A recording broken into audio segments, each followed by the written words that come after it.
Hello, everybody. You should be able to hear me now. I sure hope that you can. We are on the Twitch. It's me. I'm Mike Underwood. I'm one of the co-hosts of Speculate, along with Brandon O'Brien, who's joining me tonight, and Greg Wilson, aka Illrien, who may be watching at some point and is going to be on later tonight with, I believe, some triangle strategy, if I remember correctly. But Art will be on at about 9 Eastern. So we're going to be here for just like an hour to an hour and a half, doing some world building for Court of Blades, for the campaign of Court of Blades that we're going to be doing, which we have titled Valloward, which will make sense if you watch the world building stream, and if not, then it just sounds like a cool word, and that's good too. All right, a bit of an echo. Interesting. Well, I'm going to turn my mic down a little bit just in case I'm getting an echo. Brandon, why don't you say hello to everybody, and then we can do mic check for you, for them, and talk. Just let me know how the day's going for you.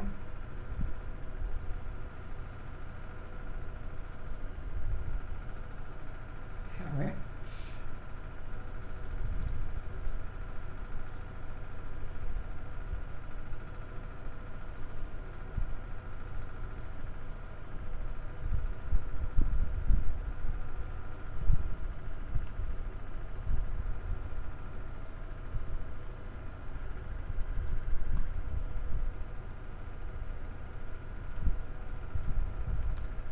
Okay, so I see hashtag mute. Does that mean that people are not hearing Brandon? I sure hope.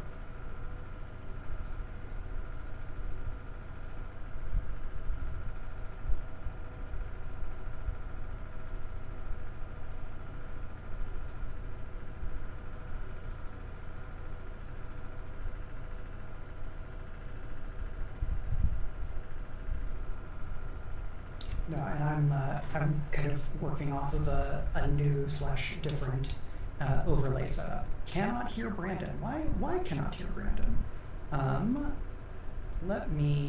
So here's what I'm gonna do. I'm gonna do this, and then I'm gonna do this. And now chat will be able to, or now folks will be able to hear my desktop audio. So Brandon, if you want to speak again. Testing 1 2 3. Testing. So this is what I think I've done previously, which is suboptimal in some cases, because if there's some other system audio that goes off, oh yeah, then everybody can hear that. But hopefully this is sufficient. So we'll just wait for chat to catch up. For chat to finally say, "Hey, we can hear everyone." No echo, and Brandon is here. We've done it. Ah, yes, it's working. I'm sorry. I don't know. No, but yes, that's all me. So I'm gonna do a fresh open for Rudy. Shoutouts to Rudy.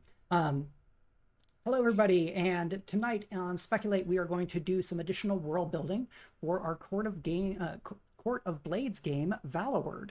So Brandon O'Brien is joining me.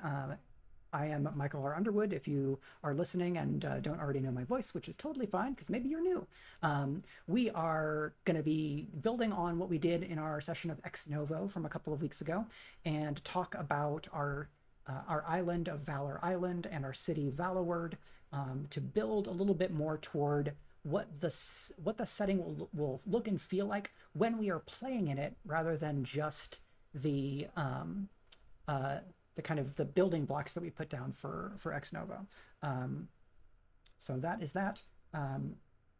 Brandon, what I want to talk about first is, in this fantasy setting where we can make the buildings the way that we want them to be, what is a kindness that we could do for our fantasy Caribbean inhabitants in terms of like architecture or something? Oh wow, a kindness is quite a way to put that. I was actually thinking about architecture a lot because of all of the things that we have framed already. A lot of Trinidadian architecture as it presently stands, well, classic Trinidadian architecture is a kind of combination of multiple settler sources. Obviously, like we have architectural notes from um, historical Europe, alongside like the recent kind of motivated architectural notes that presently exist. Like at some point in the what? I want to say like 1950s to 60s we got really into brutalism, and that's why our universities look like giant stone blocks.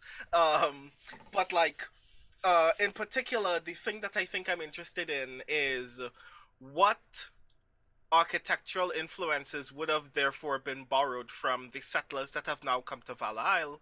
um, which means you need to actually ask the question of what did it look like where they came from, and in particular how those things may potentially clash with the ruins of the society that presently existed, because I'm sure a lot of people would obviously also be motivated by the idea that the history of this place also looked cool.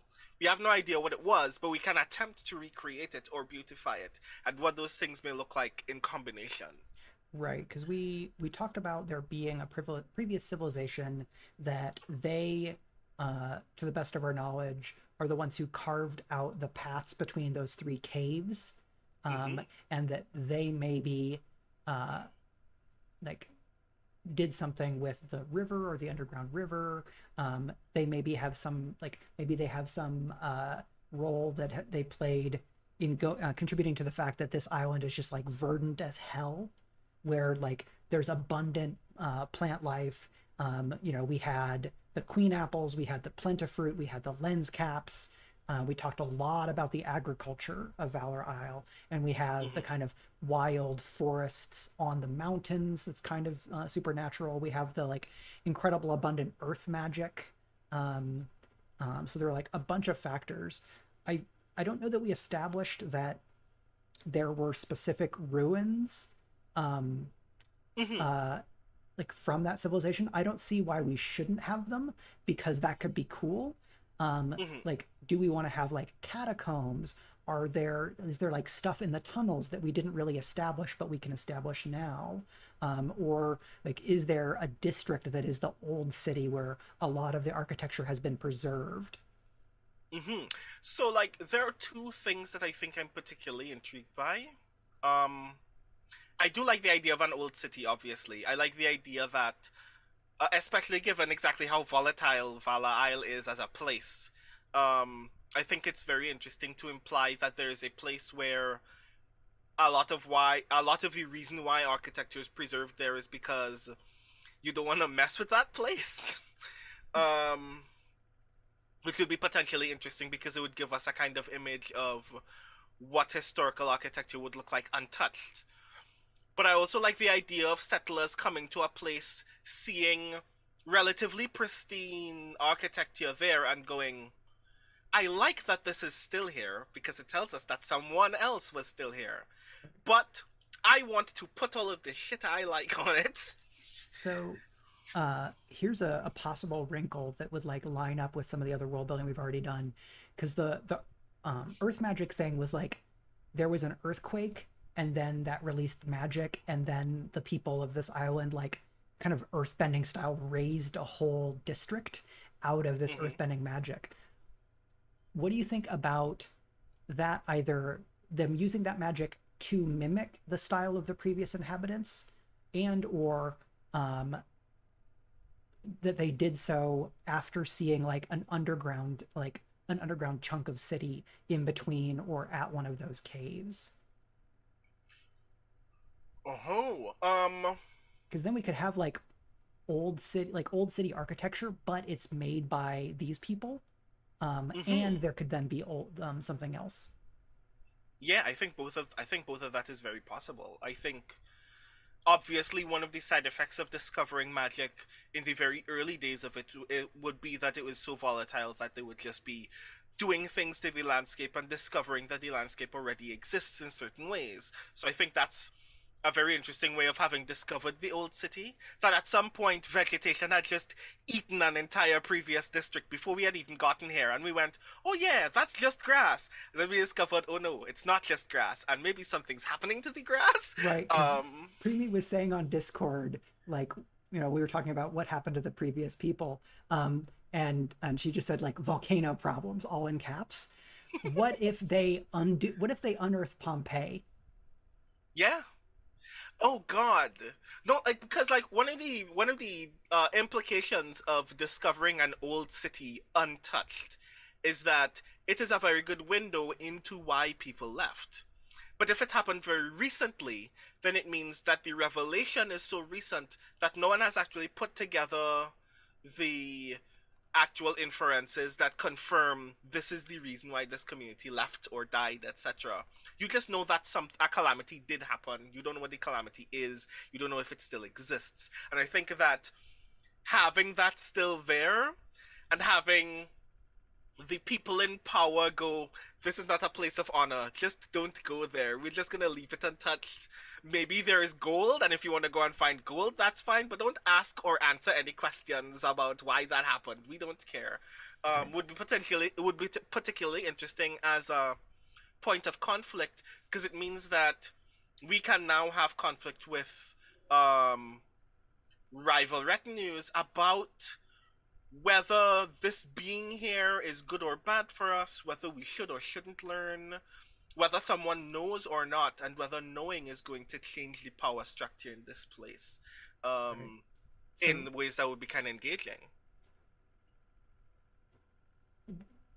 would it make sense to have the kind of uncovered old city be a part of that district that then was all like earthbending, where there's like new stuff in a mix of styles around the kind of excavated old city. Like there's an earthquake, it either reveals part of this old city because there's like a sinkhole or a landslide or something, or that releases this magic, and then people doing, because I think earlier or maybe today or in the previous session you talked about like city like layers and juxtaposition, which I think is a really powerful image.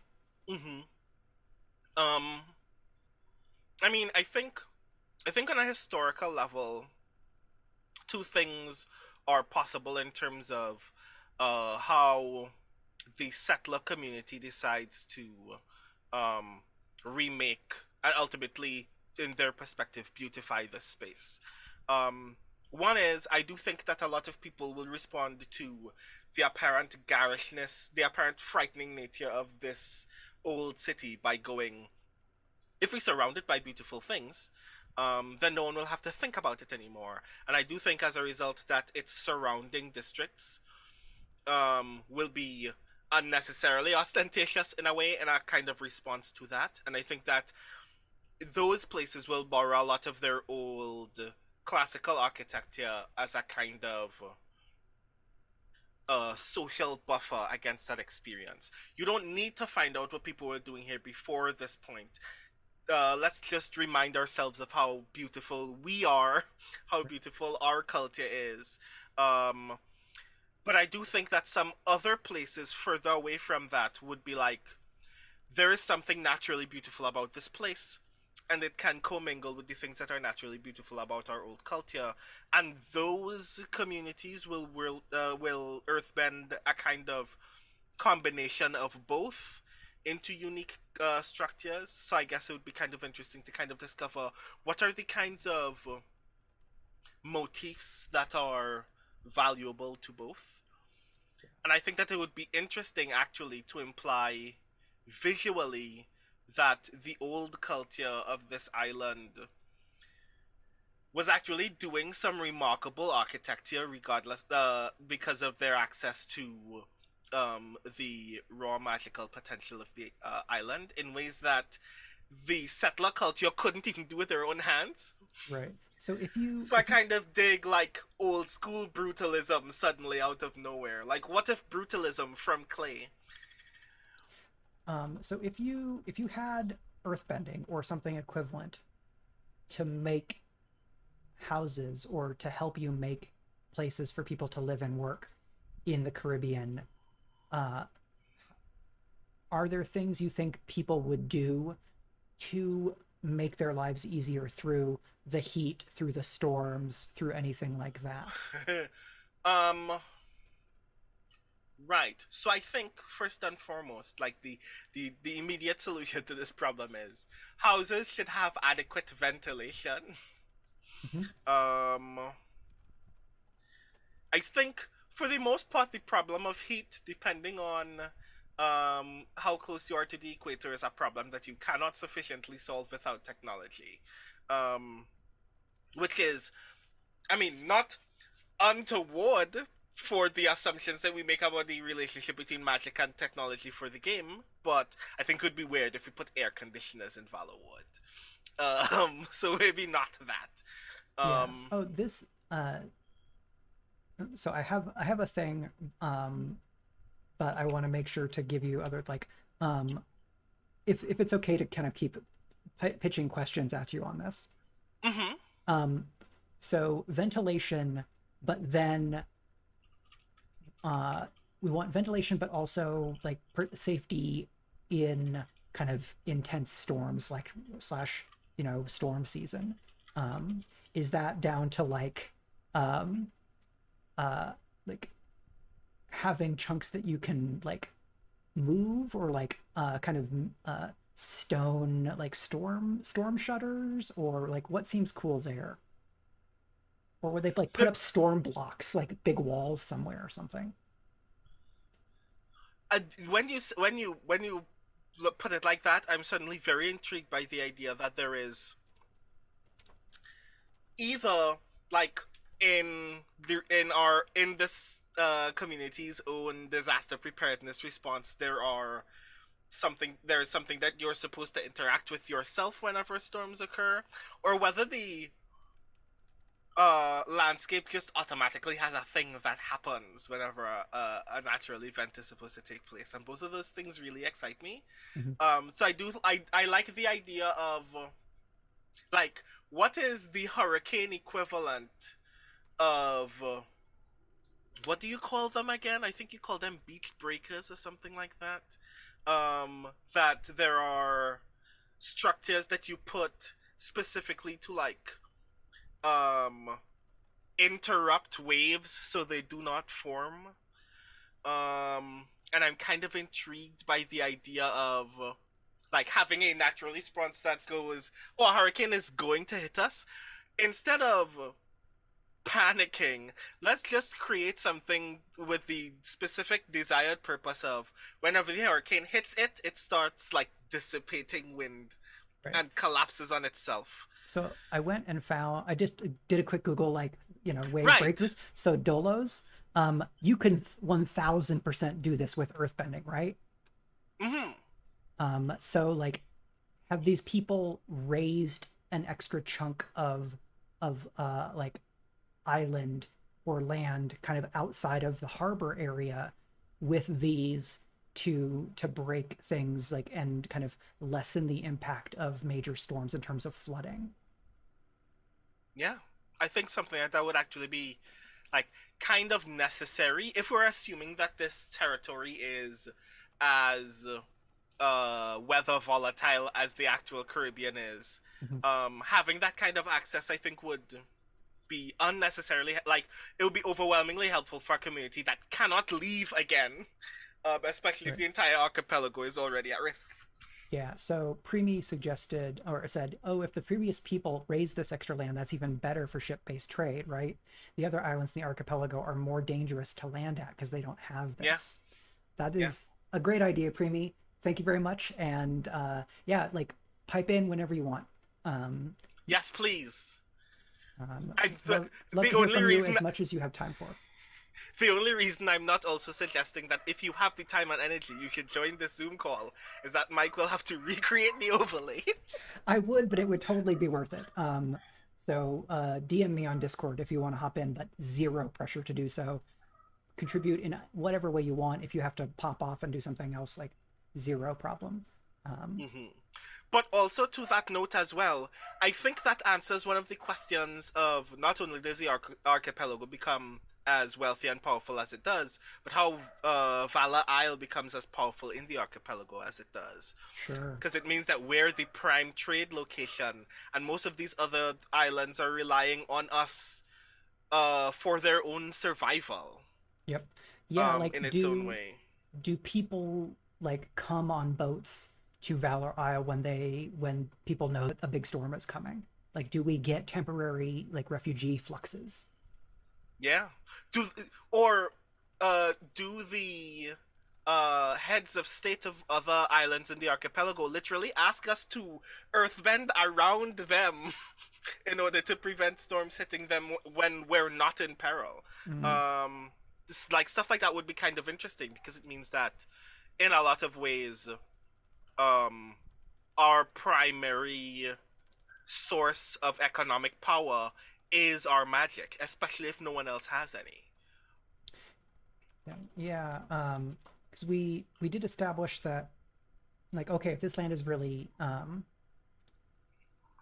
if it's really verdant, then you know we've got kind of a breadbasket situation, right? Where there's Mm-hmm. all these different products. Like, oh, okay, so we've got the sugar, so we can make, you know, we can make spirits, we can do like sweeteners and things like that. They probably got access to like salt for like salt treatments because the ocean is just right there. But we also have fresh water, you know, and we've got the lens caps for grain. But having the magical power and the agricultural power, and then potentially still some military power if you've got a civilization where at least initially military veterans were like the ruling caste, then that's a lot of spheres of power, Mm-hmm. which is good for Court of Blades because it lets us divide them up a little bit. We're like, oh, this house has more connection with the farmers and the lens caps, so this thing, this faction has more magic, you know, magic users in their house. We should come up with a name for the earthbending that is not going to get us sued by Nickelodeon. This is true. Um, like one of the things I was actually thinking about idly because I like talking about language, and especially like we're making our own world, we're making our own rules, obviously for the purposes of making sure that the stream will understand us when we talk about things. We're going to assume that the language just so happens to be English, but I'm always intrigued by the idea that um, several dialectic experiences are taking place at the exact same time. Like what was the language that the settlers spoke before they got to Vala Isle? So I was always very intrigued by the idea that the way that they understand magic is informed by their native language.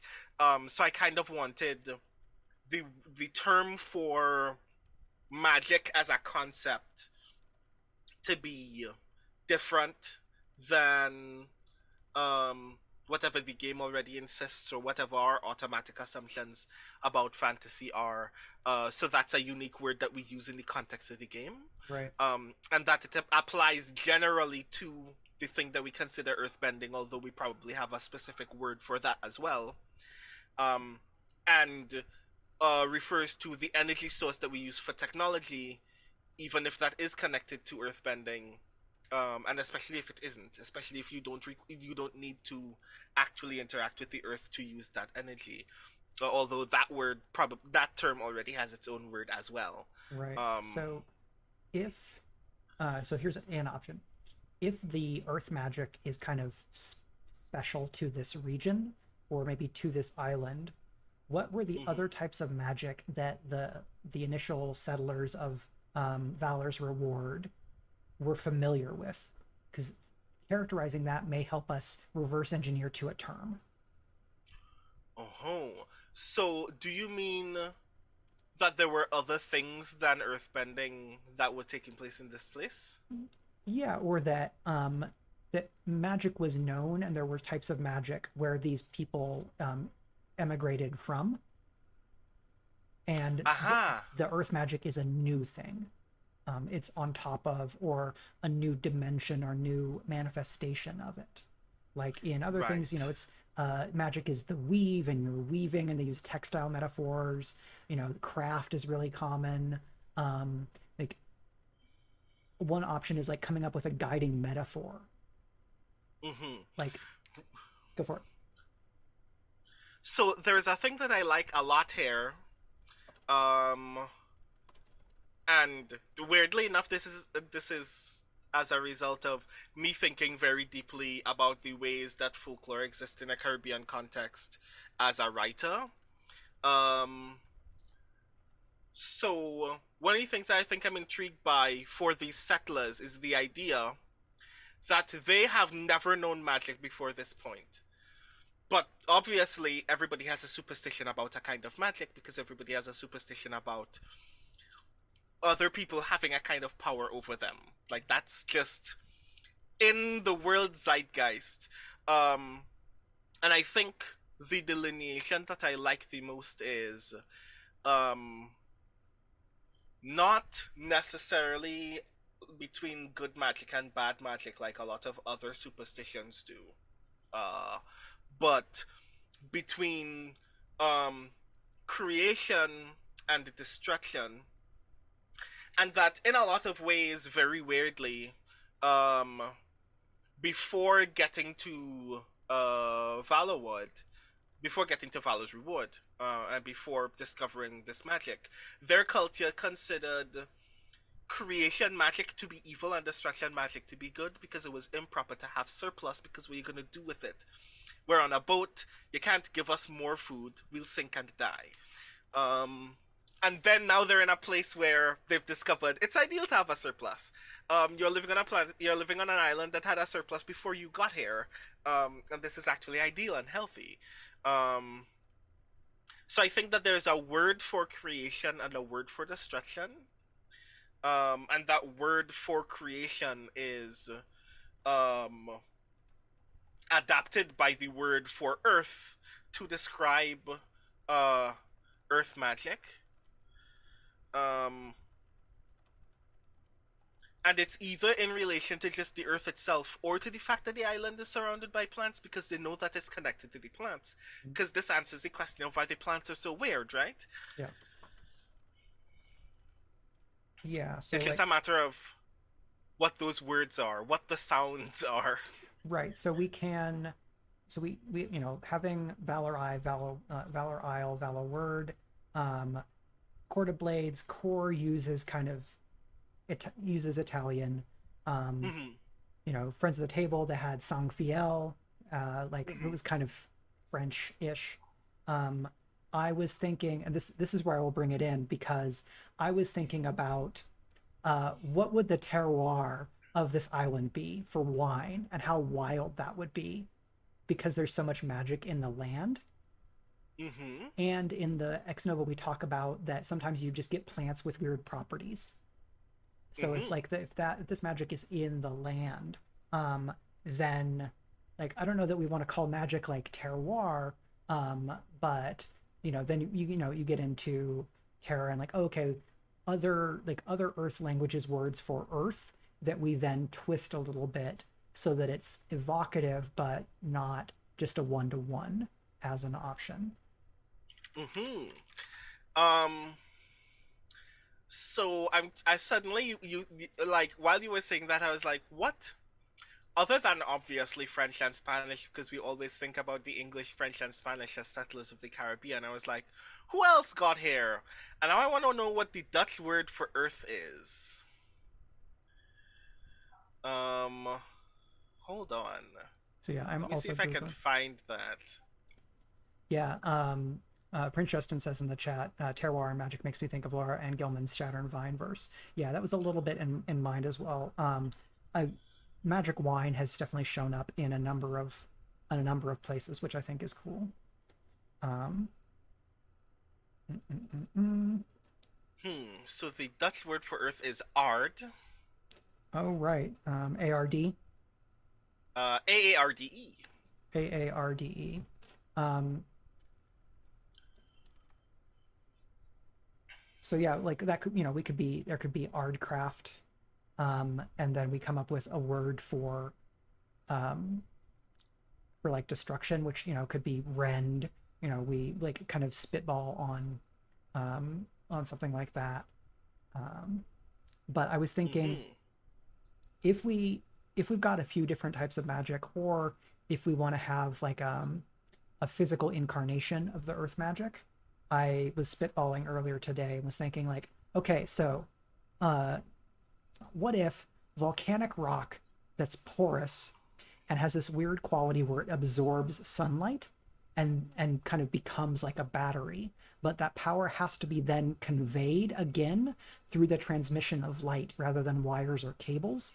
So you would end up with a lot of mirrors to bounce the power from these vessels to other rooms because the vessels need to be out where the sun can hit them.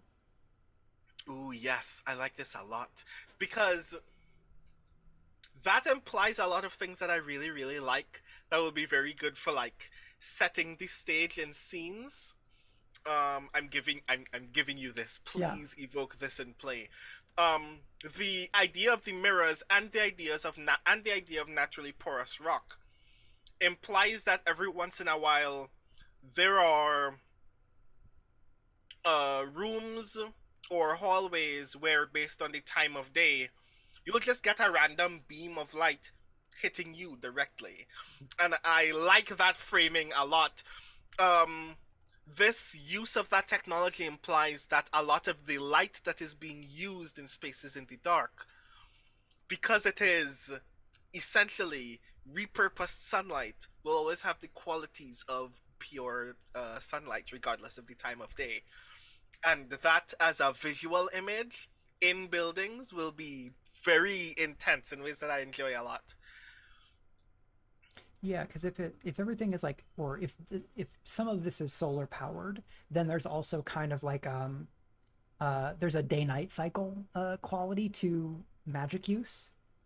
Where Mm-hmm. like, oh, you can do the most magic at like sunset because everything is maximally charged throughout the day, or like, can you still charge from moonlight because we know, and maybe this isn't the case in this world, that moonlight is sunlight, Mm-hmm. or is there a Yeah. different quality to moonlight? Because what to like keep on building on this, I love the idea of like, here is a carved like basically D10 of volcanic stone that is fully charged, and so it's glowing as if from within with like purple light. And then so you Mm-hmm. can get like different lighting in different rooms. You can have bisexual lighting all over the place. Yeah. We can do all sorts of this stuff because if we're doing this, um, if we're kind of going to like a Final Fantasy VI or like arcane kind of point, then like having having strong aesthetic touchstones, I think, is really important. Mm-hmm. And something that I want to do in the next few weeks is like in the world building channel, like basically just start throwing a bunch of stuff from Pinterest on, Yes, in terms of please. like, okay, do we want like this type of architecture, or do we want to borrow this from somewhere else, and how do we feel about mixing this with that? Does that feel like it's okay? Does it feel like it draws too intensely from something that we don't want to be like just kind of taking out of its context, like kind of working through the visual language of this place. So Mm-hmm. I like the creation destruction dichotomy because it lets us have other magic.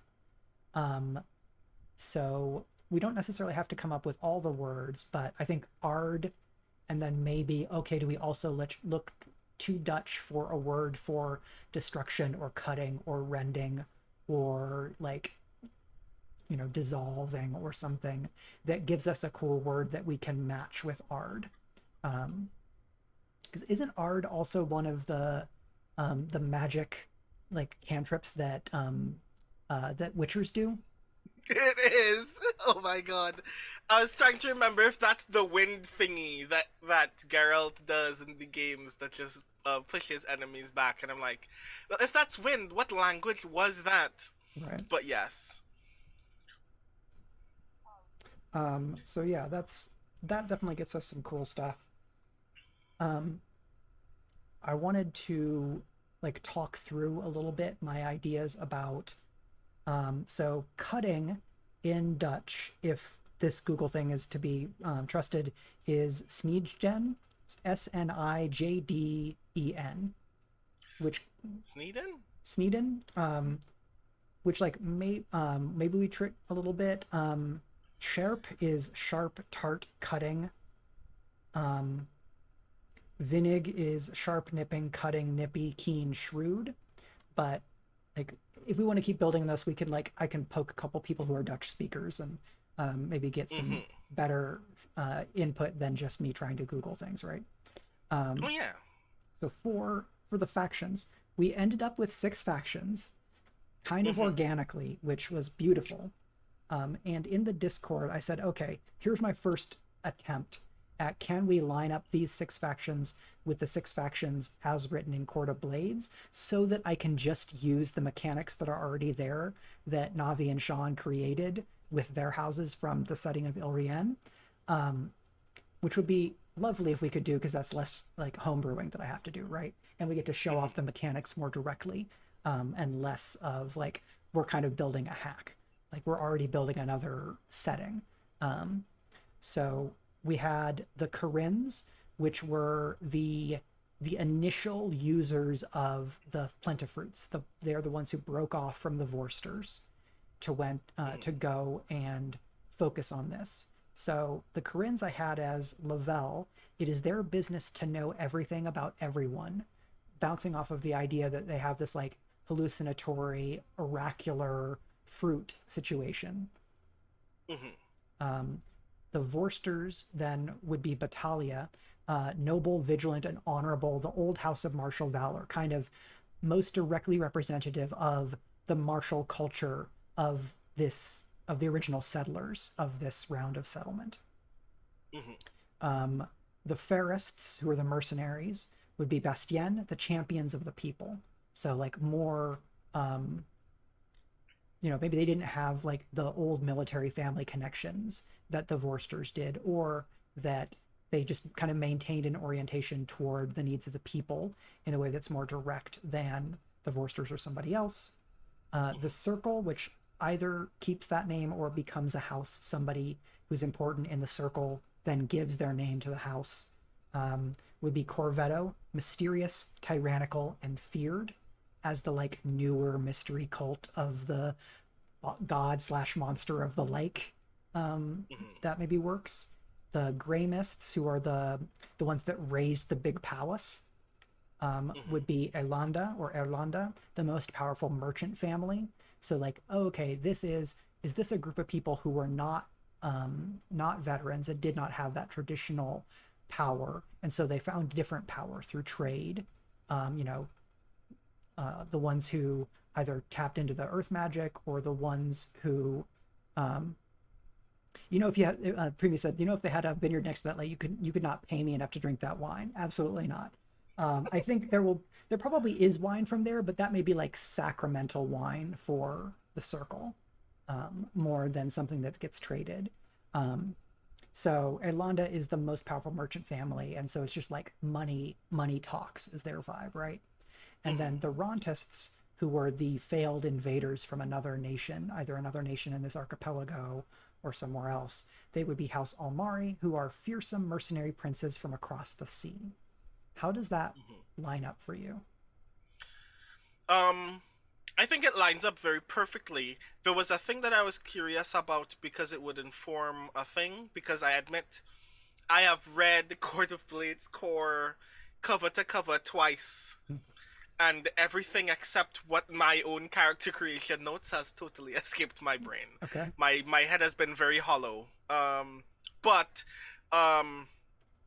there's a thing that I wanted to make sure of every time I see it in the chat as well, that I wanted to verify specifically about the Lavelle. Because being a courtly game, being a high fantasy game, it is fair to assume that obviously some espionage is taking place, and the description of Lavelle very much leans into that.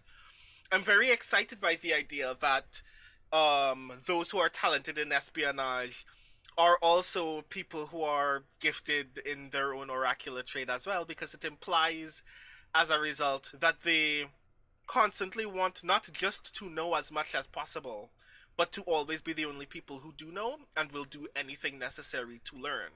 Um, and I'm kind of curious as a result whether there are any mechanical implications of that assumption in the game. So I wanted to ask you, as a GM, as somebody who is confidently more aware of the game text as I am, whether there are any interactions that would make that particular relationship kind of weird. Yeah, let me go look at the Court of Blades doc. It has been a little while since I read everything. It's on my list of things to do, but today uh, I chose to rewatch an hour and a half of our stream rather than reread a chunk of the book, which is on my to-do list for later on. So I'm If gonna the go. Drakes are watching this, or will watch this, or listen to this after when it goes up, wherever it goes up, please know that this is, while a part of this is actually our technique, please do not assume that this is just us being lazy or unwilling to engage with the sources that we have. We are actually very engaged by the thing. We just sometimes our process involves a lot of um personal freedoms, if that makes sense. Yeah, so and like I I would be especially uh, excited to continue to develop the reputation for Speculate to be a very like conversational and collaborative world building process where like we share what we're doing and we talk it through, where even when we like are talking through things offline we kind of return to those, because something that I got a lot out of when I was doing the writers room for Born of the Blade, the series that I did for Now Realm, was that talking things through got us would always get us to a cooler idea than any person's first good idea. Even like a really good first idea, then like, oh, what if this bit of texture? What if this thing on top of it? Or here's the implication of that. Um, so Lavelle upgrades. So Lavelle's resource strength is obviously intelligence. So anytime if you're working for Lavelle and you're doing an engagement role, if having good intelligence would give you a direct bonus, then you will, because that's a strength of the house. Um, Mm-hmm. the text in the book says, from the twist to the palace, words drift in scores of tongues. Somehow, by guile or magic, they all make their way to the ears of House Lavelle. It is no surprise that many of those are words of admiration for the house. We do not speak ill when they are certainly listening. Um, the house special feature is that you can incite rumors and scandal against a rival house. You take negative status with them, and you hurt their house advance roll. So basically, you start rumors. The rumors become powerful because they come from you, and obviously you're not making things up. They like your rumors are sticky, but it hurts Mm-hmm. your reputation with them. And in putting out these rumors, you undermine whatever grand score, grand plans they have. Other I stuff that see. you get as Lavelle, you can always get you can get questionable contacts. You can always find who has what they need, but the price is negotiable. When you hire a colleague who's a doctor type, they are more their tier is higher. You get access to an arcane sanctum. You get free load worth of arcane components. Other abilities, illusory disguise, bonus to uncover a plot, um, bonuses on spirit resist, so like social and magic, uh, Mm-hmm. bonus to engagement roles that take place at a party or social event. Um, and yeah, so I feel like Yeah. oracular secret keepers fits pretty well with that. Mm-hmm.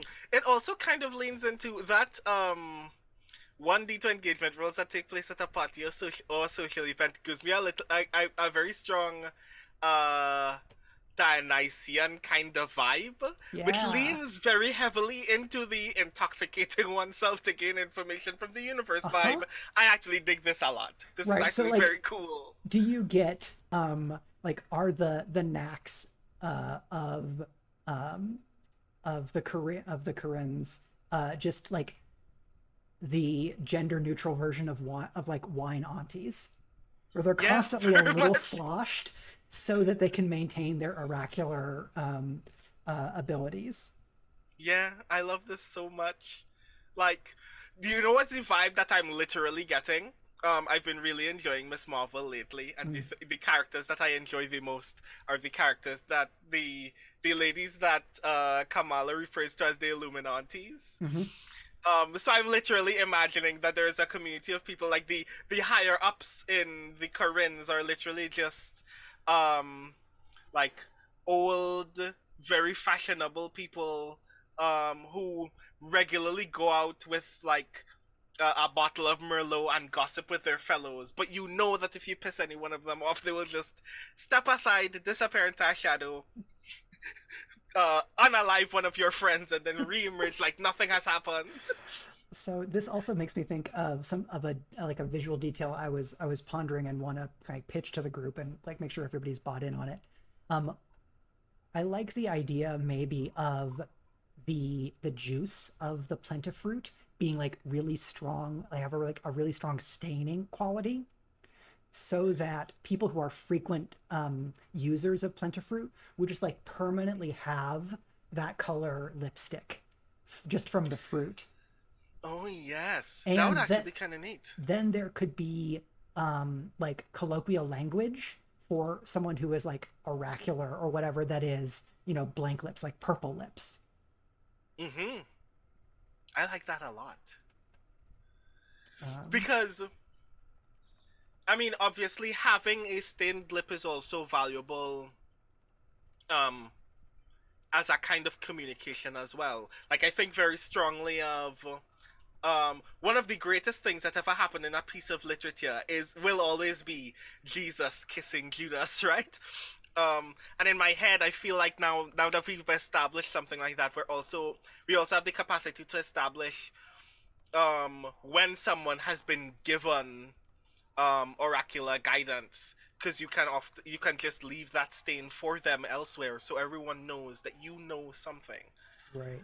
So does that like do we then get to almost like the black spot where if you have that oracular kiss print uh, on a particular like body part or like kissed onto like a bit of paper or something that is like oh shit they're marked for death. Yeah, something like that, but I'm thinking more in the like more intensely dramatic sense of you reserve a sign like that when the portent is particularly bad. Okay. So this like it's supposed to be like when this habit was first formed, it was supposed to say this is particularly important, please attend to it at once, or this person has very important information, please see to it that they get where they need to go as soon as possible. But the recipients always read that as, oh shit, things are going to go poorly for me, and actually had the opposite effect on them, where they would never read those things or never attend to those people because they don't want to know what just went poorly for them. Yeah, so Premee says this also makes me think so much intrigue possible. Cosmetics to hide the stain, cosmetics to fake the stain, lies, double crossing, fake prophecies, false magic, manipulation. Yeah, Mwah! Mwah! I'm feasting. yeah, I love it a lot. Okay, that's fantastic. I'd love to. Do we want to talk through any of the other houses and their associations while I have the Court of Blades document up? We can talk about that. We're at about an hour in, so maybe another 20, 30 minutes. Are there bits of setting that you're really interested to talk about? Um, so I don't think I have any other questions about any of the other factions. I'm very excited to see how those manifest in game. Like once you have sold me on the Lavelle, once you have sold me on the Karens, I am sold. Um but this obviously leads into another like strong mechanical narrative thread in the game that will need to be properly established in the world, which is districts have locations, and those locations are axes of power in game. Right? Um, I was literally on the page that literally referred to them, and now I can't remember what they're called in the game. Spheres of influence. Right, yes, spheres of influence. Those spheres of influence are located in physical districts, um, And of course, your engagement with those spheres of influence has mechanical capacity as well, which means that we should at some point have a discussion about where those places are. I mean, for lots of reasons, we don't need to answer all of those questions tonight. But seeing as all of us are citizens of Valloward, at some point we will need to know where those spheres of influence are. Absolutely. Um, so at some point we do need to establish like where the artist district is, or where certain kinds of commerce takes place, and how those things tie mechanically to that, um, while also being narratively informed by the stuff that we've already established. And I'm Yeah. particularly concerned about like where people do farming and stuff like that, because this island is wild and we've already established that maybe something's wrong with these plants. Yeah. So my thought for the spheres of influence was to kind of start maybe with the perks. So, like, what mechanical benefit does your house gain when you hold this thing? And then go, okay, is there something that could be a part of our city that would give you that bonus? So that Mm-hmm. maybe a smaller number of the ones that we do are just our city's arsenal, our city's docks, our city's whatever. It's like maybe the bonus you get from the arbor is instead the sphere of influence is the fields. Aha. Actually, I think the arbor. No.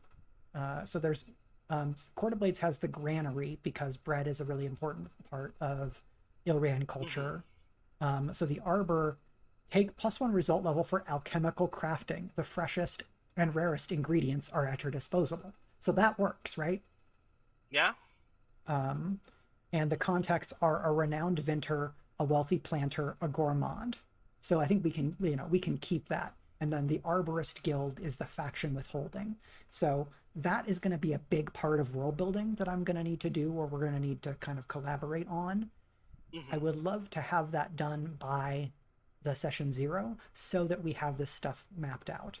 And anything that we don't do in assigning spheres of influence to houses, I will either do on my own or get somebody to kind of do another two header stream with me like this, to kind of talk through the rest of them, in order to kind of get it recorded, whether that's like a Patreon thing or another public feed thing. Mm-hmm. Um. So yeah, I'm very excited to see like ways in which that's obviously informed more by stuff that we do, world building wise. Um. uh, in a lot of ways, outside of like opportunities where we need to make a decision that is mechanically involved in play immediately, I do feel like a lot of that can just be when we get to a point where we need to establish a setting thing. You could just ask us in game. Sure. Yeah. Um. I'm hoping to do that for a lot of the stuff that is not as much mechanically load bearing. And so this is like a heads up to anybody else who is considering like building your own setting for Court of Blades. Court of Blades, like Blades in the Dark, comes with a ton of setting material, and yet there is a bunch of room to make the city your own, both for Duskfall and for Illrien, which then means we have set ourselves the task here as this troop of doing a lot of world building. I don't think we have to do as much world building as the Drakes or John Harper did, but we still have to kind of do enough to cover our mechanical bases and then leave a lot of the rest of the stuff um, to find out in play. Um, did you want to like talk through some of the specific spheres of influence now? Is that something that's interesting, or should we spend our time Um. on other stuff? We haven't talked a lot about like the place where these veterans came from. It's another option. And we can inform that as well, because I think that that would give us a lot of color of um like a kind of history. Like I do think that it's fair to assume temporarily that the start of our Valloward game is so many decades removed from initial settlement that Mhm. it is highly possible that our players only know of the experience of having traveled to this place from far elders, like our superiors or our superiors' superiors were old enough to have been on that ship or been the children of people who were. Um, so, in a lot of ways, much like real history, when you ask like most other people, it kind of doesn't matter to us. But it does inform some elements of, but it might inform some elements of culture that might be interesting to discover. Like, why do we still value martial combat? Yeah, like, and something to think about is there still is there how much contact is there with that civilization? Ah, right, because they might still exist. Like, so this is an interesting cultural note that someone who is Australian or knows more about Australia will answer for me. What is the relationship that present day Australia has to the United Kingdom? Right. Well, because are they still officially part of the Commonwealth as well? I think, as a member of the Commonwealth, I should know this off the top of my head. I think so. So like that's at least some relationship, right? Um, or like did whatever big power was in place when the when the veterans like so there was a big war, right? And the veterans of that war were given Valor Isle. Like not that necessarily Mhm. that empire had any kind of rights or claim to it, whatever. They're just like, hey, there's this place, you can go there. Um, what if it's been 300 years and those countries may not be those countries anymore, right? They could have split Yeah. apart, they could have combined, something else could have happened. We know that there are like big magical events here, right? You know, we had a huge earthquake that like unleashed a bunch of magic that was a whole new style. And if we're going with the magic thing that you talked about, if the only magic of that culture that they came from is destructive, what does that look like when you have like 100 years of war? Yeah.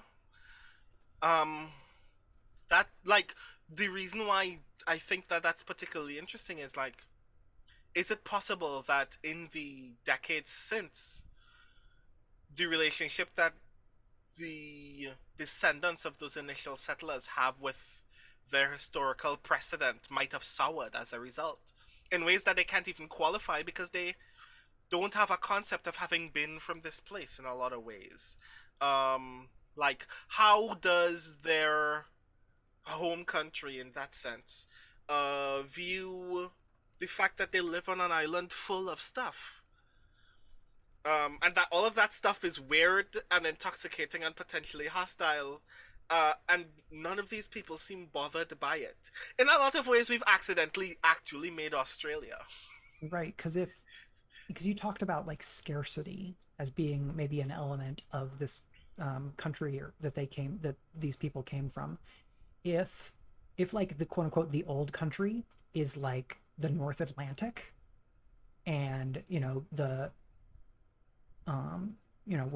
like Sweden, Greenland, or like Sweden, Greenland, like that kind of thing.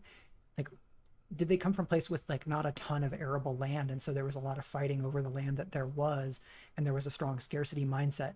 And now, 300 years later, the people who live on Valor Isle have a very different relationship to scarcity because there's so much plenty and wealth. Yeah. And I think that in particular, the social value that their ancestors would have brought to Vala Isle was literally that there is a kind of selfishness in ever having wanted anything. That even when you are gifted with something, as they were with Vala Isle in the first place, the idea is that you should always only be ever gifted enough. Because when you have too much, you have no idea what to do with it. It starts to spoil, it starts to go bad, it starts to be bad for you to have. And wanting things that are bad for you is a sign that you are not honorable, or something to that sense. And now they're watching several generations of people benefit from that kind of selfishness. And I think that that would be very alienating in a very real sense.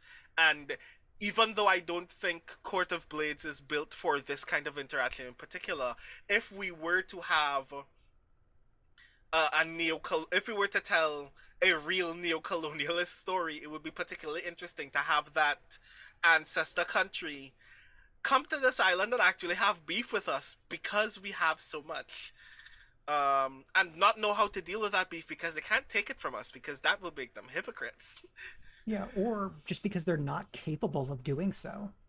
Yeah, because we're Because actually kind of supremely more powerful than them in a lot of real senses. right, well, and because I think as if based on what we've established, the nations of the archipelago are really dependent on Valor Isle in a big way. And so if there was a new invasion, I have to imagine that Valor Isle would be able to draw a lot of power from Alliance in terms of like, Mm-hmm. okay, yeah, send all of your ships. And instead of like, however many ships Valor Isle and its factions have, now they have 5x that. Mm-hmm. I mean, I'm also intrigued by the idea that that would also be very fraught. Yeah. Um, Because like, like there's a potential for a sequel series that is the archipelago goes and re-invades the old country. oh yeah, definitely. All of this is so meaty. I love it a lot. Yeah, so like there's a ton of options and lots of possibilities. We probably want to kind of return to, if we're playing Court of Blades, like you did kind of when you're talking about the Corinnes and like the Mm-hmm. intrigue stuff. Something that we're going to want to figure out is what what are what are the values and qualities of a quote unquote good person. Like in Europe, like we had the era of the courtier. In Mm-hmm. Valloward, we should have a sense of like what is decorum, what is déclassé, what is kind of what is honor or what is courtesy, what are the moral and ethical frameworks that are elevated, and specifically what are the frameworks of high society. Mm-hmm. Um. So, in a very real way, having like observed the stuff that we've just observed, I think it would be kind of interesting to discover what is the middle ground between excess and restraint, because that's essentially the clash between um, old culture and new culture in Valloward. Their ancestors came to this island with a mindset of only having exactly what they need and tending it as carefully as possible. But their descendants are now living on an island where they have too much of the things that they want, whether they like it or not. Um, Right? Do we use like an Apollonian Dionysian dichotomy? yeah, I think some part of that would be particularly interesting, and I think in particular that, like, ultimately there is a moderation point there that I think would be particularly interesting to consider as um one's highest decorum. That it is not bad to want and to want to a certain level, um, but that at some point, and you know it when you see it, there is too much, and once you've had too much, um, you're being greedy, you're being garish, and people will call you out on it. Um, but that line is far beyond our middle class line because they live in a state of wealth already. And I'm kind of intrigued then about what that is. Like, for instance, a lot of the ways that we imagine classical royalty in our world is surrounded by images of stuff like gold and silver, jewelry, very expensive and difficult to acquire textiles. Um, what if there is a version of that in Vala Isle that is visually a great deal more restrained than we tend to imagine it here? And there is even a line there where that is too much. That even when Yeah, a thing has no gold in it, it is too garish.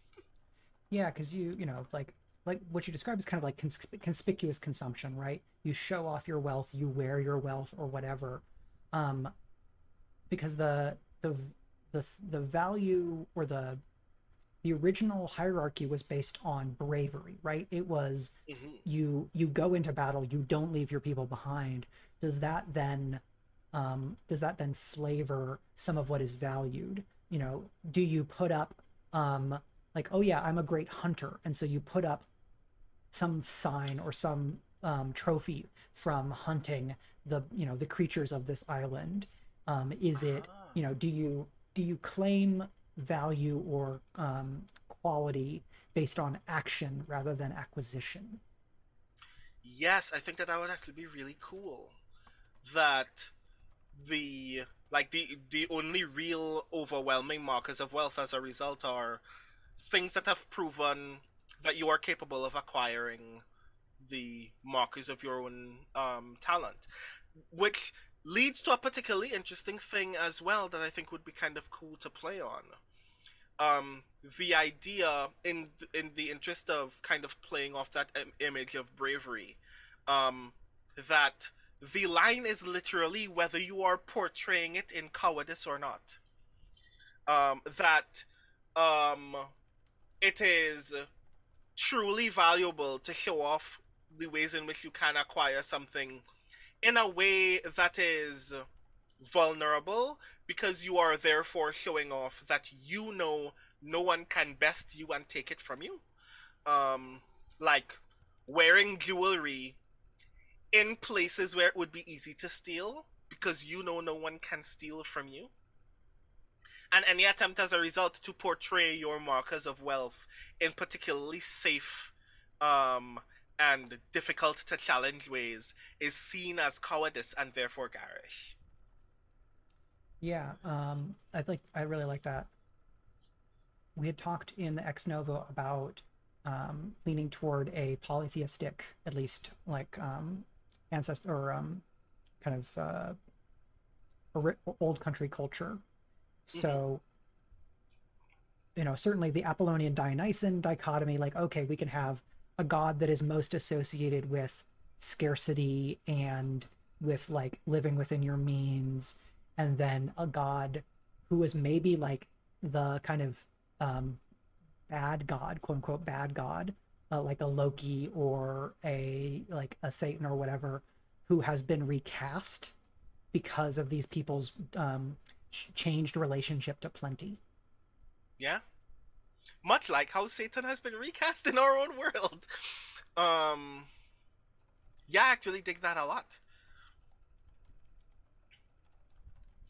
Especially, especially given the Dionysian acknowledgement that we've just made, because uh, based on what I've discovered from the internet in very vague and not perfect terms, um, a lot of Dionysus in original um, Greek like faith practice is uniquely also tied to the underworld Mm-hmm. in ways that has been kind of like undone and erased. And I think that I like the idea of making a similar kind of cultural distinction between old practice and new practice, where there is a god whose understanding of having things has now been um warped by the perception of having plenty on this island,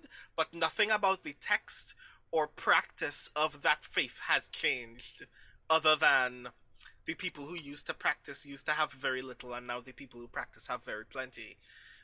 They don't interpret anything like wild, like they don't go out of their way to recontextualize anything.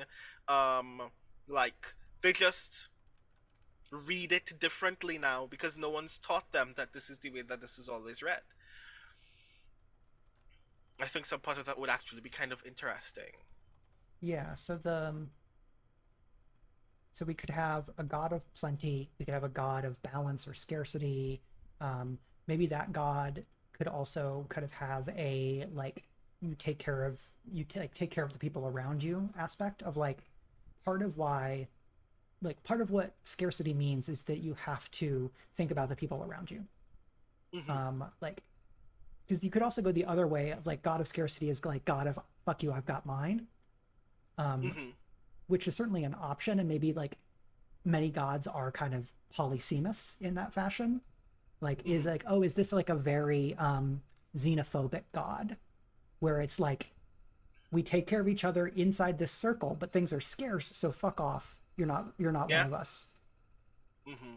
And I do think that that would probably have been, in a lot of ways, the origin of their travel to the island in the first place.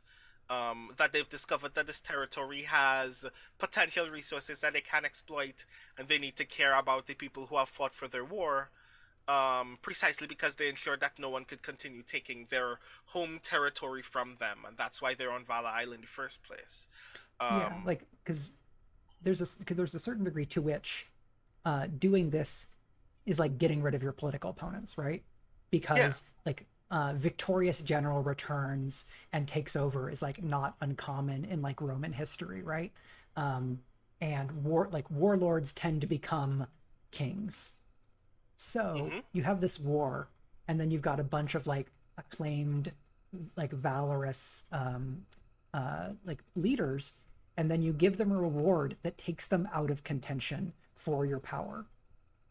yeah, And it like, means that you have like then you have room for like other things because you're taking a chunk of basically you're taking a chunk of resource demand away, right? mm-hmm.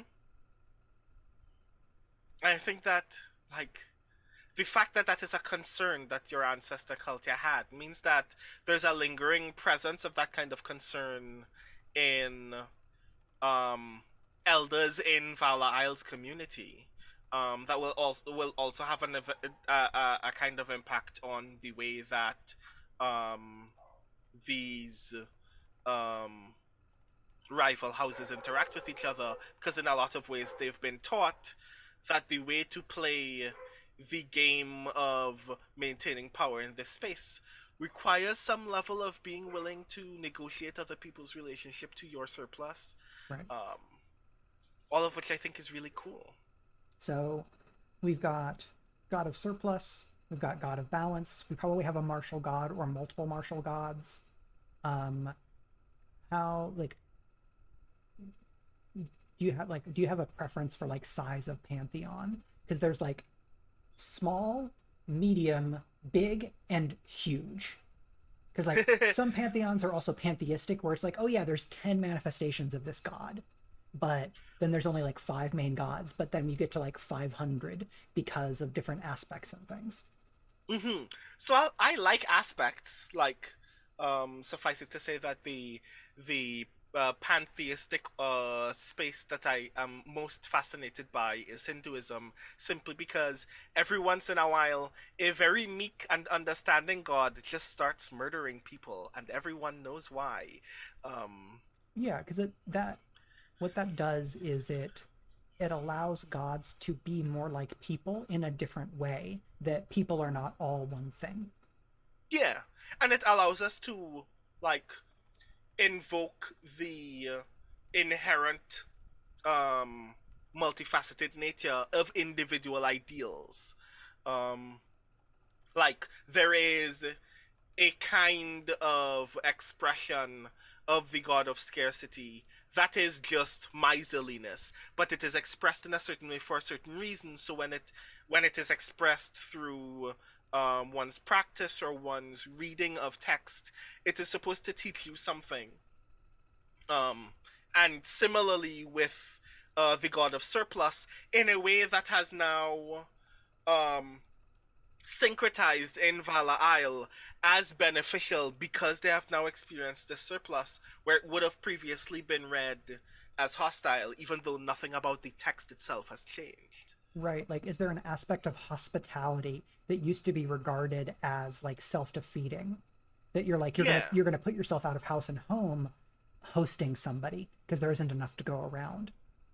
I was actually thinking about the opposite. That, like, at a point of surplus, when you're thinking about your neighbors, you're really just getting your neighbors sick. They don't need all of this shit. Hmm. Why are you burdening them with all of this? Where now it is, Don't you want your neighbors to be as to feel as good as you do right now? Then give them all of these things. Yeah, that's cool. Turns out religion is really interesting. Yeah, sometimes when you don't hurt people, the way that you express your ideals is actually very healthy and interesting. Yeah. Which is interesting in this context because we're telling a story about martial intrigue, where Yeah, at some point we're probably gonna murder someone. right. Because like if we're still playing Court of Blades mostly as written, but with a different kind of with a lot of different other differences, it's still power politics, gunpowder diplomacy, and romantic skullduggery. Yeah, And I like those as pillars. Um, it's just a question of how do we get there.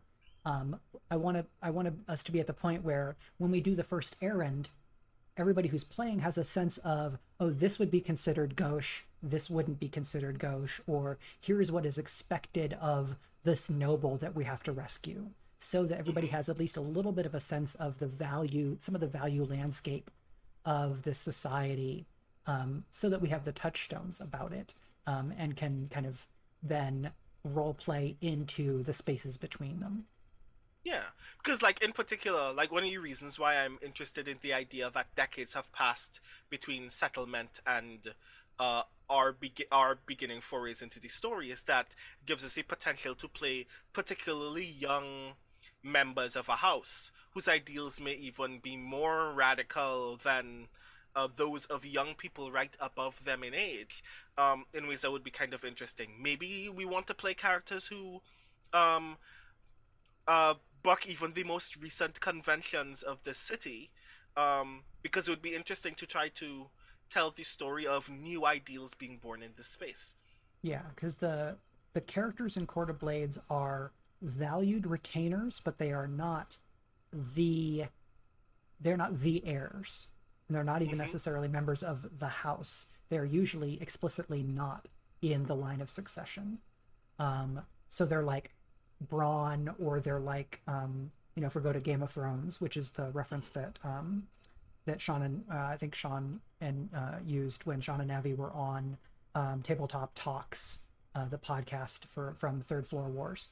That the your characters are the Stark's Master at Arms, or the Stark's like Scholar or Maester or Lord of Horse or Spy Master. So like Littlefinger at the beginning of Game of Thrones might be a Court of Blades character Hmm. because he's really part of somebody else's household, or is Yeah. operating at that. But that doesn't mean that that group could not have revolutionary or really radical views. It, then it becomes a question of how does that reflect on their house, and what did their house think about it? Like if we end up playing the Ferrists, who are the analog to House Bastien. House Bastien is the very like populist revolutionary house that like is more democratic. So like if everybody wanted to lean in that direction, that's the way we could go. And then houses like Corinne's and the Vorsters and the Rontists represent are necessarily a more of a small c conservative force, if not big C, in terms of like, no, this is the way we do things. Like there is a natural order. Like the valorous are the most moral and must guide us, like as that conservative force, versus, well, what if there are lots of types of valor?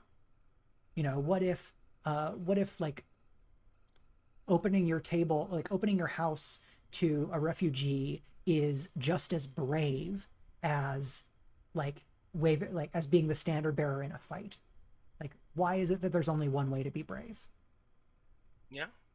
I think. Because then you still could have like a rule by the bravest, but there's a bunch of ways to be brave, and that's really interesting. Yeah. And discovering the story of characters revealing that to the world and struggling against the world's capacity to discover that has the potential for a really cool story. Yeah, I also like the potential of like your group being so revolutionary that you're like cast out of your house's service. Yeah. Um, That either as might very like well happen. not necessarily as the end of the game, but like wouldn't that be like if we get there organically and everybody is excited about it, like wouldn't it be wild to play like 20 sessions of Court of Blades and then switch to another system because there was such a fundamental shift in Yeah. the group's relationship to the power structure.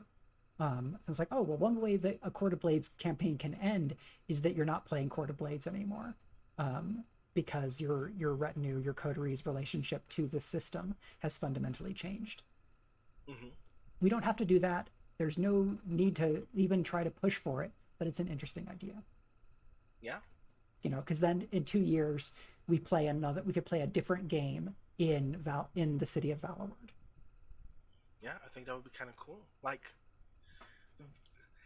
the radical potential, first and foremost, of having made our own setting means that once we are committed to the narrative that we want about the island itself, there is a wealth of systems that we can use, or even just hacks of blades that exist. There are still enough of them that we could still play several other kinds of games whenever we Right. want and still be fulfilling the core energy of the narrative that we're interested in. Right. Because like, oh, at a certain point, do like another option, like you said, is you just switch to playing uh Blaze in the Dark. Yeah. Like, oh yeah, we've been cut off. We don't have patrons anymore, but now we're playing the Vigilantes play sheet in Blades in the Dark. Yeah, that would be kind of rad. So that's pretty cool. Folks are mentioning City of Stairs by Robert Jackson Bennett, which I read and really liked, but have not read in quite some time. So I'm having a little bit of a harder time grabbing the touchstone because the scarcity thing did not stick in my head from City of Stairs, but maybe I'll get the chance to go back and look at it. Um, As but a very poorly read nerd myself, I've never heard of City of Stairs, so I'm oh very yeah, excited to read it at some point. yeah, it's kind of the the quick summation that I would give is it is a um, reverse colonialism fantasy Cold War thriller. So you Hmm. have you have people A colonize people B, then there's a big war, and people B come up with a god killer weapon and fuck up people A, and then go back and colonize the people who had colonized them. And then you jump forward like 50 years, and there's like a cold, like fantasy Cold War between these factions again. Um, and some of the gods were killed, it's the City of Stairs because just a whole part of the city disappeared when one of those gods died because it was made by the gods. So there are stairs that go nowhere. I see. This is all very intriguing. That book is rad. So there's your big plug, Robert. I hope you're doing well. Suddenly, a thing to add to my TBR. This Right. sounds cool. Like any of us need more things for our TBR. I mean, it's good, but it's hard to find all the time. So we're about Indeed. 8:30. Is there anything you want to like hit real quick before we wrap up? Because we have a thing to do at 9, and Greg is going to come on and stream. I guess, like, another thing, this is not a thing that we need to touch on at the moment, but I'm very intrigued, very obviously, by um, how art has evolved in this space. Very Sure. obviously, when a lot of the evolution of creative forms in the present day is just naturally a result of um, colonialism. And in particular, while it would be very intense to try to resolve the question of what music looks like on Vala Isle, because we're probably not actually going to sing or play any. Um, it would be kind of intriguing to discover whether there is a unique kind of high art that exists as a result of this culture's relationship to um, surplus, and whether like that relationship to surplus has changed the ways in which non-physical expressions of wealth through art take place on the island. Like, does theater change? Does dance change? Um, is there a new quality of theater that is unique to this island? And while I don't think we can answer that question in 10 minutes, I am very intrigued by the idea of there being a kind of, I guess, a kind of propaganda art that exists in this space where um, there's a public kind of theater whose only purpose is to renew social ideals in those who view it, and as a result is free and just kind of happens guerrilla in public space. Right.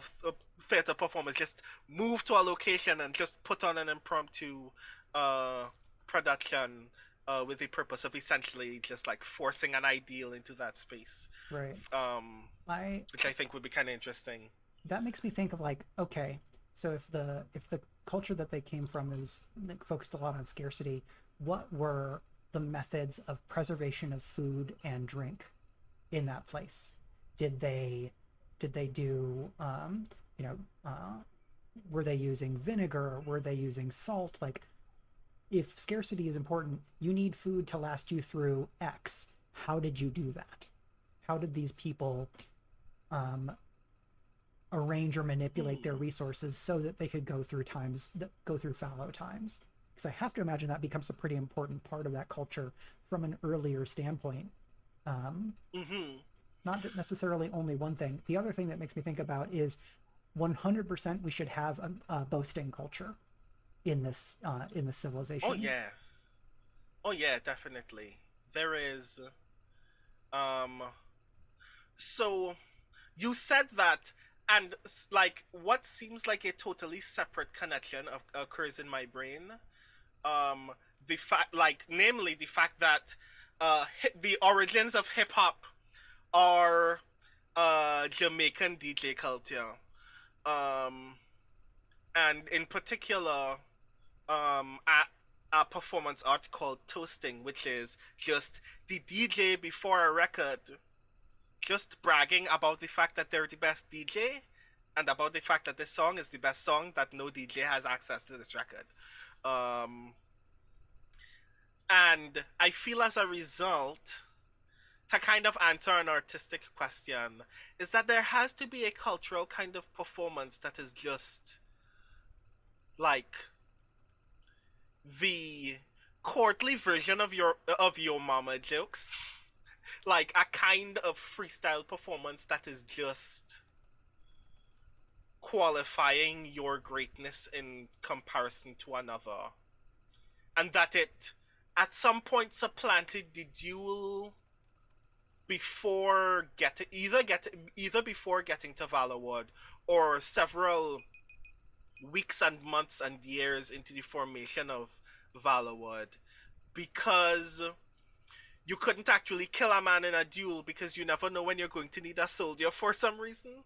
Um, so it kind of converted into that, and I think that that would actually be kind of interesting, Yeah, especially as mechanically a kind of social contest. right. Because a theory that I have heard about playing the dozens in the US is that it basically was a way for young black folks, frequently young black men in America, to learn how to take shit and not get in trouble by having an emotional reaction because of racism. Hmm. I don't know how widely supported this is. It's just something that I've heard, um, and taken taken as its own thing is interesting because if you've got soldiers and you have that cultural scarcity of like, oh yeah, you can't just um, you can't just go and stab somebody in your unit because there aren't enough people to go around or whatever. So you have these other ritualized, formalized ways of creating, reaffirming, and modifying like hierarchy and status, Yeah. where everybody knows that you got your butt kicked in the boasting duel, but Mm-hmm. nobody had to draw a knife. Yeah. If And that like, was enough to yeah, tamper with your entire reputation. right. If your ability to do that like verbal dueling is correlated with martial prowess, where it's like, well, obviously this and this go hand in hand. You know, Mm-hmm. everybody is a warrior poet, like as an option. Though, and of course, in our society, we're going to have people who are necessarily like better at one or the other, but it's a possible, like it's an option for like, oh, is this a part of Bravo culture in Valloward? Yeah. I think that would be kind of cool. And the idea that it doesn't necessarily have to be the same art, the same kind of art all the time, but that there is a kind of performance of art in this space that is just I am better than you. Right. Premee said, I'm totally on board with this, and it also sounds like our city will have a thriving trade in freelance poets who can write good disc verse, like Renaissance Italy. Yeah, no, I dig this a lot, obviously, for reasons Obviously. that should be obvious to everybody else here. Right, because I think that this would be hella rad. then we can maybe get another series where uh Where every episode I have to write a thing. I mean, you put this on yourself. I did, and I will probably put it on myself again. I just want to be really clear that while I loved the fact that Brandon would compose poems in Splendor and Shadow, it was in no way, shape, or form required. But yeah, like play to our strengths, right? Friends of the Yeah. Table has unique music because Jack DeKeat is a great composer. Um, so Speculate has rad poetry, and we have good martial arts, and we can poke Greg to do things about theater, and we have cool like biology and geology stuff because we have Premee in the cast, and then we have in Murray we have another trained storyteller, and so like I'm excited for all of that, and that feels like a good place for us to wrap up. Brandon, if we didn't have other things to do, I feel like we could go to break and then spend another 90 minutes doing this very easily. Oh yeah. So this has been very fun. I could speak for another half an hour just about what that poetry looks like, to be perfectly honest, but So still. it like tomorrow or whenever, if you want to put some of that in the world building channel on the Discord bit for Court of Blades, I would love to keep chatting about it. Because we are here, Greg is going to hit it, but I want to make sure to hit it. That you should see in the top right corner of our overlay the ticker for the Gray Shade Kickstarter for the rest of the Gray Assassin trilogy and the 5e powered or 5e kind of compatible RPG based on the Gray Assassin world. This week, Brandon and Greg and the folks at Alligator Alley did some streams about the RPG stuff. So there's a bunch of extra material out there to check out and get a little bit of a sense of where they're going.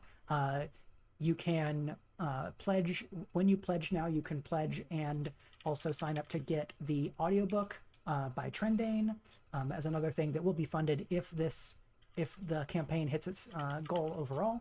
So we've got 14 days left and just about halfway to go. So this is very doable, but I would encourage everyone to go and check out the Gray Shade Kickstarter if they have already not. If you are someone who maybe just follows Speculate stuff or just follows one of us, go and check that out. And we are going to sign off for now and go do a different thing at 9. And Arv himself will be on just about then for, I believe, some triangle strategy. Maybe something else. I don't want to dictate to Arv what he's going to play for tonight, but that's what I remember from earlier. So apologies to Arv if I misremembered. Brandon, thank you so much for doing this. This is very fun, and I think a lot more productive than just me talking to myself. Thank you for having me. I'm always excited to ramble about world building stuff with you. I feel as if the last year or so of being in your company has revealed to me that I think that you are leagues above in design capacity than myself or any of my colleagues in ways that very much impress me. So I'm very excited to see what Valloward looks like when we start digging into the game. Well, thank you very much. That's very kind. I will say that I am happy to have things that I feel very confident in and have developed skills, but everybody has unique skills, and by our powers combined, we make even cooler things, which is one of the big upsides to Speculate in getting to combine several storyteller, creator, writer brains. Thank you so much to Premiesaurus, aka Premee, for joining us in chat and throwing in some cool ideas. Thank you to Prince Justin and Crit Witch and Rudenell and Triffity Mats and everybody else who's been hanging out with us and chatting world building while we do stuff. And I'm gonna take us out, and then Arv will be on in a few minutes. The next live play session of Valloward is going to be July 29th, if I'm remembering my calendar correctly. Yes, so that's the last Friday of this month. And on The 17th is our next episode of Fractal Spire. Is that right? Um, should be. I still need to check again with the crew to make absolutely sure, but I'm confident that that was the thing that we had discussed. Okay. So I will check again and make sure, but we are definitely playing very soon this month, so yes. Cool. So I threw the Speculate command in the chat for anybody who wants it.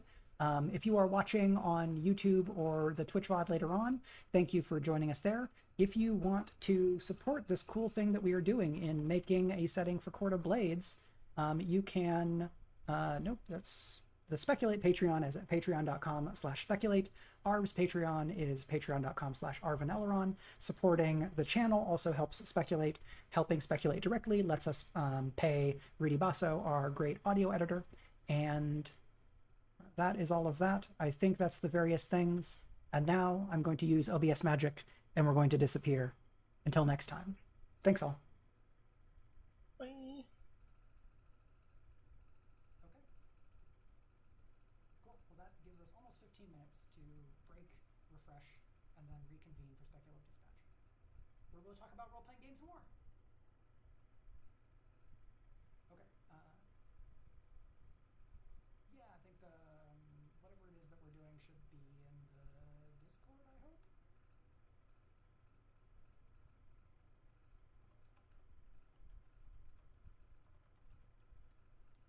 Sean asked almost an hour ago, when are we meeting? So I just put 9 p.m. Eastern time, which is what I was understanding.